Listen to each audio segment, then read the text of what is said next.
As a summary, this video has taken me the better part of 16 hours today to finish, so I can only imagine the amount of work that went into the entire document. I hope my video does the authors of the document and the victims of Cookie's behaviour justice. This document is a combined effort of many individuals, some of whom have wished to remain anonymous. I ask everyone to please be respectful to the mods and people that came forward as they were unaware about what Cookie did. Everything contained in this video is derived from a 90-page document by user Rivi on Twitter, who I've had permission from to do this video and regards conduct by prominent League of Legends creator CookieLoL. If you're sensitive to mature and graphic content, consider not watching this video as the evidence provided is that of nature, although I'll try to censor where I see appropriate if needed. I'm going to try and summarise the entire document in a few minutes, but if you're interested in doing your own reading, I've linked it in the description. It all started today from this post made by Rivi, that as of 9 hours ago has amassed 1.4 million views. The document is a result of Cookie's continued poor behaviour and lies to people that once considered him a friend and supported him. After an introductory section outlining Cookie's inability to pay people on time and dodging responsibility, the first actual section contains details around Cookie's inappropriate behaviour towards women and minors. Fourth are screenshots and heavy evidence supporting the information provided. The first instance is Cookie discussing BDSM, which is an acronym for the sexual act involving bondage, discipline, sadism, or masochism with a woman who at the time was 16. After talking about how quote-unquote hard she likes getting abused, the other party discloses her age, to which Cookie shows no remorse or recognition of mistake, and the conversation continues. Talking more, Cookie then tells the girl to don a collar and show him. Cookie then says, quote, "You're such a child, I love it," assumedly referencing her mannerisms or naivety. In the following screenshots, Cookie references another girl he had interactions with, calling her a cunt,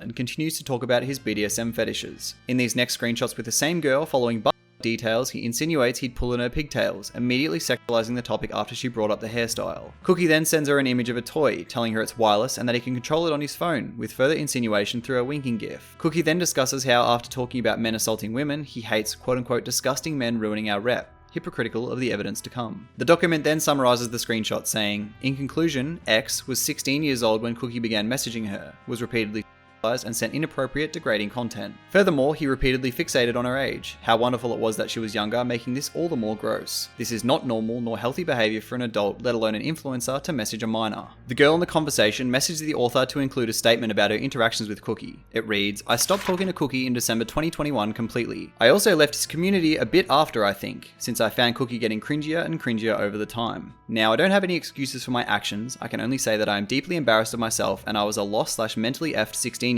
I also told him this, as you can see in one of these screens of mine. I crave men's attention, so when Cookie talked to me in that specific way, I didn't think much of it, but looking back to it now, it truly sickens me and it gives me trauma just seeing me and him chat like that, but to say that he was an adult at the time and to think that it was normal for him to speak to a minor like that is more effed up. I'm an adult now, and to even think what Cookie did back then, I could honestly never. I already get kinda uncomfortable when a minor makes sexual jokes and I'm out, but Cookie didn't seem to mind it and just went with it. Now I've grown so much better as a person and I wouldn't want this to ever happen again to any minors out there, cause you will look back and think WTF was I doing/saying. And the fact that there was more people out there who Cookie did dirty, mods/close friends, whatever, is effed up." Just under her paragraph is another statement from a girl who reached out to Vozzy and Princess, who is the head mod for I Keep It Taco. Cookie met her when she was 16. Lacking evidence because their interactions were mostly through voice, she had this to say. "I mean, he got drunk sometimes. Honestly, a lot of Eastern European guys are a little creepy, since they tend to have Asian fetishes. I particularly remember him telling Lena and I that his favorite sex act was anal, and he likes his women submissive apparently." These next few screenshots are from an individual who again reached out to Vozzy and Princess and made testimony against Cookie. Pause the video to read if you like. They go over Cookie's pedophilic tendencies in other Discord servers, as well as a mental health support server, Shrine of Balance, and how he was banned for his conduct within the server and that multiple people saw the way he was talking to others. The person also assures Princess that he was talking to a 13-year-old privately, who he also suggested having sex with her multiple times. Vozzy and Princess then reaches out to Taco, who at the time duoed occasionally with Cookie on stream and was a known friend of his, but it wasn't to be made public due to lack of overwhelming evidence, and so Taco began to be more wary of Cookie. The document then gives a link to an unlisted voice recording between Taco and Cookie from the 3rd of January on 2021. The link to that is in the description if you want to listen to it. It goes for 18 minutes. In the middle of this call, where Taco tells Cookie he's been seen to be flirting with underages, Cookie says, quote, "I'm not a pedophile, I'm not a pedophile. I have a girlfriend right now, she's 19. I've never been attracted to underage. I'd never do that. It literally ruins lives. I'd never do that. The fact that people think I do that is really, really sad." I flirted 100%, but I never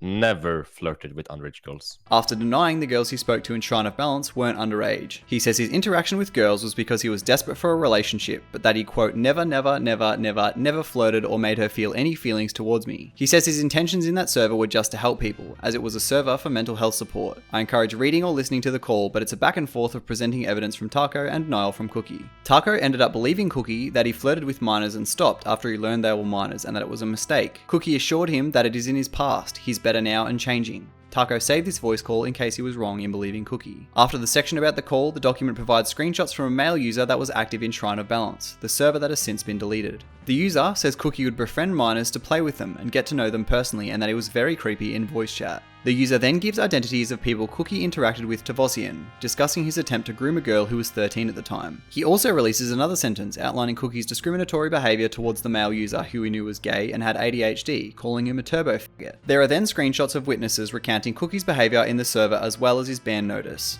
Vossian also says she had the chance to speak to a girl Cookie used to talk to when she was 13. He had even acknowledged her age. The girl says Cookie repeatedly made her uncomfortable and asked if she'd had sex before. The next section further expands on Cookie's inappropriate behaviour towards women. It begins with a former friend of Cookie's open interactions with him, where she says she had had a forceful encounter with an ex-partner where she was forced to do things she didn't want to do. This led Cookie to respond saying he had been through the same thing, but on the opposite end. He was the one that didn't stop. She also recounts a time where Cookie was overly inquisitive about a time where someone was in a quote-unquote forceful situation and he asked what did he do? Not from a place of caring, but curiosity. That person was also underaged. There is also a recount of a time where Cookie put a partner in a cage and used her as a sex slave. In this screenshot, Cookie admits to sexually assaulting his then girlfriend at 16. The next account is another member of the server, where Cookie approached her directly via DMs and continuously steered the conversation in a sexual direction without clear consent, with the girl obviously wanting to discontinue giving blunt, close-ended responses. Then we move on to Seorin's recollection, a friend of Cookie's and member of his community. In these screenshots, Cookie constantly jabs at her weight as she seeks him as a friend. He also says, quote, lose like 40 pounds and you're banging hot. Seorin also recounts working for Cookie for free in regards to the branding that he continues to use today with not only no payment, but no acknowledgement. In these screenshots, Cookie's talking to a girl who already has a boyfriend, but Cookie turns the conversation sexual anyway, bad-mouthing his ex and saying sexual things like he'd fuck her, and you look pretty submissive and breedable. Cookie even engaged in inappropriate conversation in his own Discord server under the general channel, where every user sees the conversation and is typically the gateway to his server. He even links hentai, which is obviously NSFW and against Discord TOS with no age gate. There are also known underages in that server. There was about 10 screenshots of his conversation, so I've only included a few, but they're all in the document. He then posts images of his toy collection, showing gags and bondage to general, at which point even his mods and members are against his behaviour, telling him to chill the f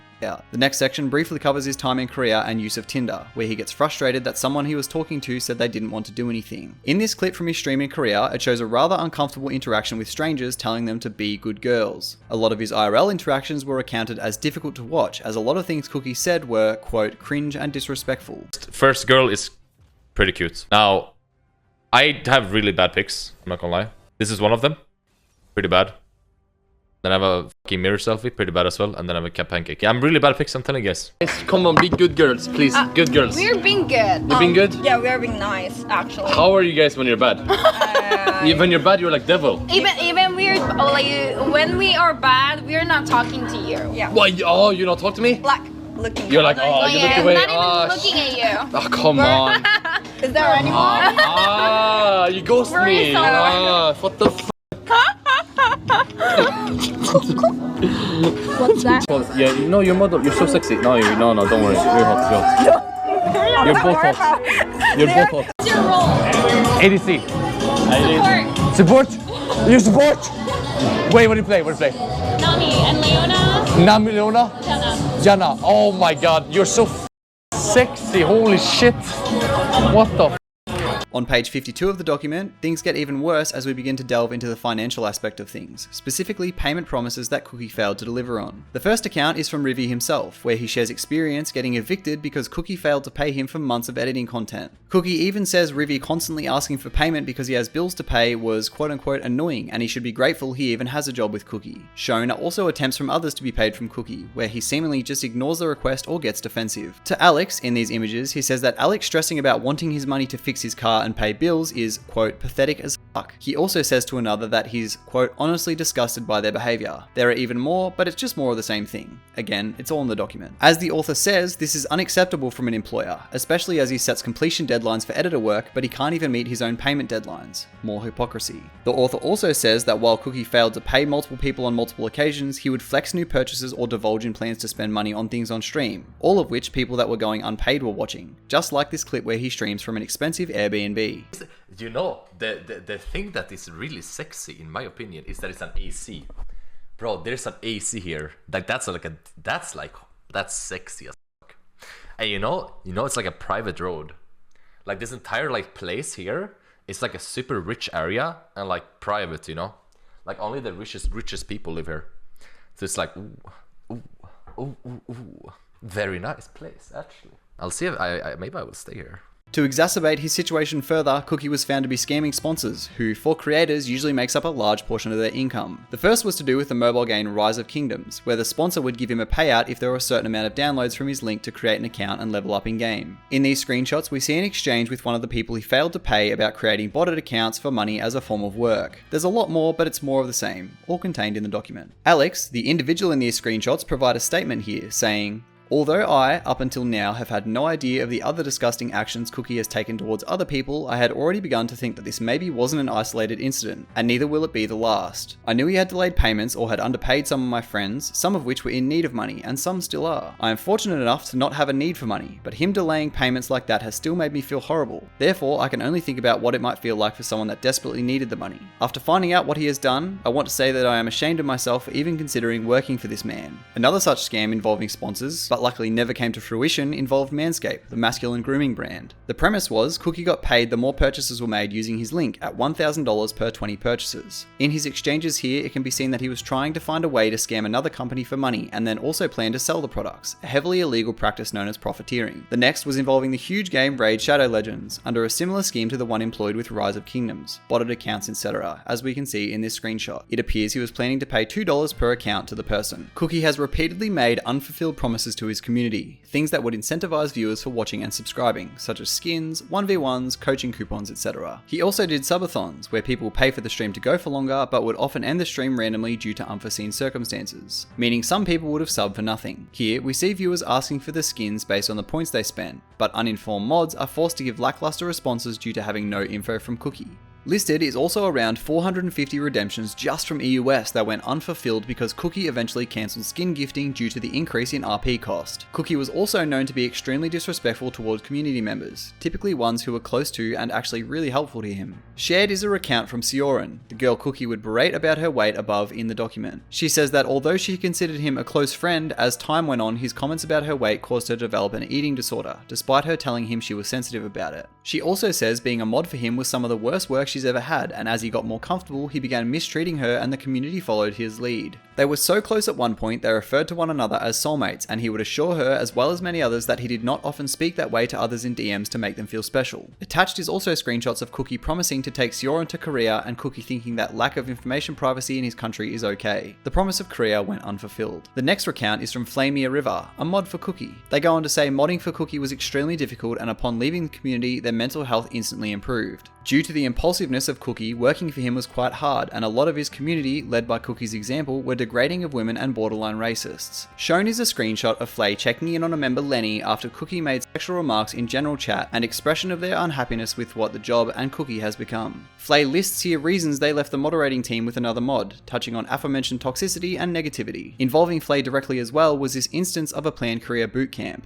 A mod warns Flay about the bootcamp, based on what he's heard of Cookie scamming people, where he planned to make 5,000 euros off those wanting to go with him. Pause to read the whole exchange. I Keep It Taco shares an experience here where Cookie would promote his content in Taco's Discord, attempting to poach viewers from his community despite appearing as Taco's friend. Cookie would also lean heavily on Taco's community and purposely try to duo with Taco for exposure. Cookie had also targeted members of Taco's community and would specifically reach out to them. One of them was an anonymous girl that was mentioned earlier in the document. Taco's server is where they met. She was 16. The next part shows screenshots of multiple mistreatments of Cookie's longest standing community members, Rivi, Flay, B, Seo, and Hafer. In the screenshots, each recount Cookie changing and asking too much of the mods, accompanied by his increasing rudeness. Due to backlash from his moderating team and community, Cookie would routinely post apologies apology after apology, although with lack of remorse and leading to further unfulfilled promise. This was usually prompted by the mods before they left. After this, the document enters a conclusion, thanking collaborators and everyone for their help, but most importantly that this helps put Cookie on the right path and for him to acknowledge mistakes. It ends with a message to Cookie: you really need to sit down and have an honest talk with yourself.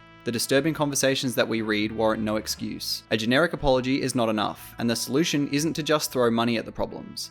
Countless friends have given you years of their life supporting you and helping you grow, whom you have simply taken for granted. We have tried multiple times to sit down with you, talk about these issues and help you overcome them. We just don't see any effort from your end to help create this change. At the end of the day, we do care about you and want you to be a better person. If this is not a wake-up call, we are not sure what will be. You can't keep running away from the past. Own up to the mistakes. I know many of the people here may wish to no longer have any contact with you, just know that there are still some willing to listen and help you become a better person. Please, for the well-being of yourself and all those around you, it's time to change. Since all of this evidence came to light, Cookie has published his apology on Twitter. I encourage reading this for yourself, but to the broader League community, it appears as if his apology is rushed, insincere, lacks addressal and sincerity. The apology itself has nothing noteworthy other than reasoning or denial of his actions despite presented evidence, but make that call for yourself. Honestly, hearing this kind of thing backed by so much evidence is shocking to say the least, and disgusting that this kind of behaviour is repetitive in our community. I hope this serves as a lesson and can push our community in the right direction. If you're interested in news content like this, be sure to subscribe to the channel. I make videos based on the League community every day.